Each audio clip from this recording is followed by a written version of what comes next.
guys, I got another boat to go over with you today. This is an 1854 hunt deck with a 140 Suzuki on the back of it. This is a great running boat, man, and it is, the interior configuration of this boat is one that you see often with us here at Gator Trax. It's the one with the steps to go up around onto a wider catwalk and a front deck with a cockpit area in front of the console.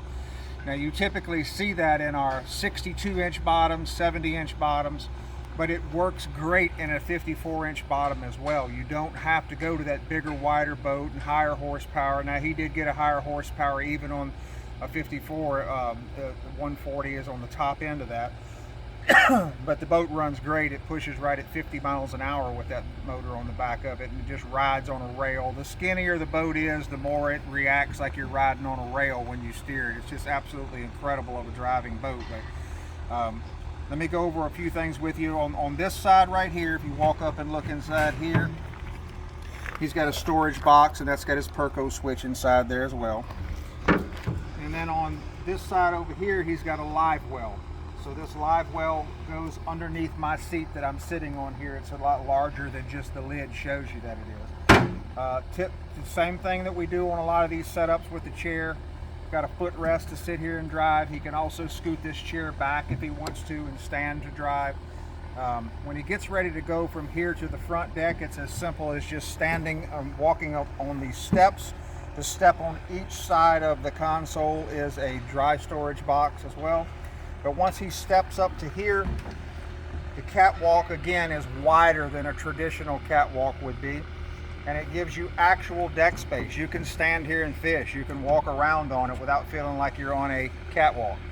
So walk up here to the front deck of this boat, and you can walk all the way around this boat, all the way to the back. It has many catwalks back here in the back, just one little step right there, and you're on the back deck.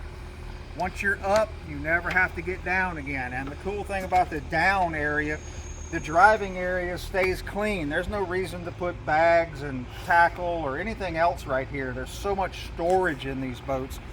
Everything kind of has a place. So the driving area stays very clean.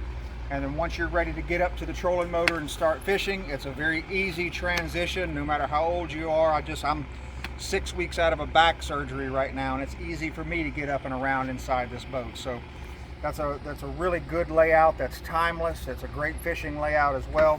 Let me go over a few of the things he's got in this boat. He's got 2 rod blockers. Both of those are lined with, hand me that camera, I'll walk you through from here.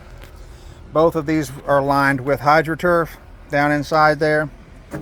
One on each side. He's got deck lighting all the way around this boat as well. Up here he's got 2 storage hatches. One for tackle, and another up there in the front would be for his trolling motor batteries, his life jackets, throw cushions, things like that. And then he's got a small day box right there as well for things that he wants to keep handy. Love the color on this boat. Rod holders on both sides of the console. Cup holders there for passengers. Got that 140 Suzuki back there with that power pole on one side. Got a GPS here and a digital gauge right up here on his console for his Suzuki. Jack plate switch. A lot of times guys ask us about the jack plate switches on these boats, and what we try to do is we try to mount these to where when you're giving it the gas all the way, and I don't want to put it in gear here without doing it dry, but the jack plate switch is going to be right here where you're giving it full throttle, and you can reach down with your finger and adjust the jack plate so you don't have to take your hand off of the throttle and go find a jack plate switch. Even the blinker switches right here require you to, take a hand off of there to either choose trim or jack plate depending on which side it's on. But that's a standard way that we mount our jack plates. So it's going to be right underneath that throttle when you give it the gas. So just thought I'd go over that while I had one here to show you. But what a cool boat, man. Thank you guys for checking it out.